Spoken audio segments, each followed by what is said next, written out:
ചേലക്കര ഉപതെരഞ്ഞെടുപ്പിൽ ഇടതുമുന്നണിക്ക് മികച്ച വിജയം. LDFിലെ UR പ്രദീപ് 12,201 വോട്ടുകൾക്ക് UDFിലെ രമ്യ ഹരിദാസിനെ പരാജയപ്പെടുത്തി. വോട്ടെണ്ണലിൽ ഉടനീളം ലീഡ് പടിപടിയായി ഉയർത്തിയ LDF എല്ലാ പഞ്ചായത്തിലും മേൽക്കൈ നേടി.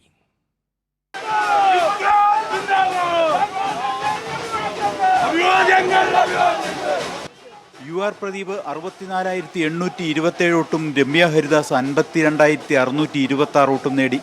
NDA സ്ഥാനാർത്ഥി K ബാലകൃഷ്ണൻ 33,609 വോട്ടുകളാണ് കരസ്ഥമാക്കിയത്. വോട്ടെണ്ണൽ ആരംഭിച്ചത് മുതൽ തുടങ്ങിയ ഇടതുമേൽക്കൈ വോട്ടെണ്ണൽ പൂർത്തിയാകുമ്പോൾ 12,000 കടന്നു. ഒരു ഘട്ടത്തിലും UR പ്രദീപ് പിന്നിൽ പോയില്ല. പടിപടിയായി ലീഡ് ഉയർത്തിയ ഇടതു സ്ഥാനാർത്ഥി എല്ലാ പഞ്ചായത്തുകളിലും വ്യക്തമായ ലീഡ് നേടി. ഇടത് ആഭിമുഖ്യമുള്ള വരവൂർ, ദേശമംഗലം, വള്ളത്തോൾ നഗർ തുടങ്ങിയ പഞ്ചായത്തുകൾ UR പ്രദീപിന് വൻ ലീഡാണ് സമ്മാനിച്ചത്. UDF മേൽക്കൈ പ്രതീക്ഷിച്ച മുള്ളൂർക്കര, ചേലക്കര പഞ്ചായത്തുകൾ UDFന് കൈവിട്ടു. ഇതോടെ അട്ടിമറി വിജയം പ്രതീക്ഷിച്ച UDFന് വൻ തോൽവിയോടെ പിൻവാങ്ങേണ്ടി വന്നു.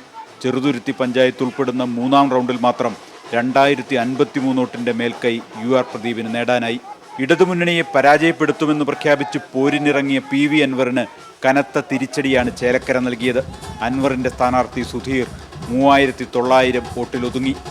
UDF സ്ഥാനാർത്ഥി രമ്യ ഹരിദാസിന് കഴിഞ്ഞ ലോക്സഭാ തെരഞ്ഞെടുപ്പിൽ ചേലക്കരയിൽ താൻ നേടിയ വോട്ട് പോലും നിലനിർത്താനായില്ല.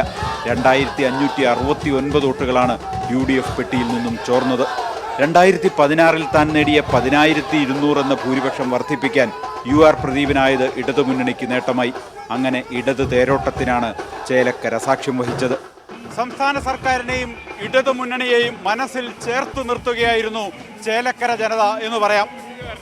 ടീം ചേലക്കരയ്ക്ക് വേണ്ടി സാലി മുഹമ്മദ്.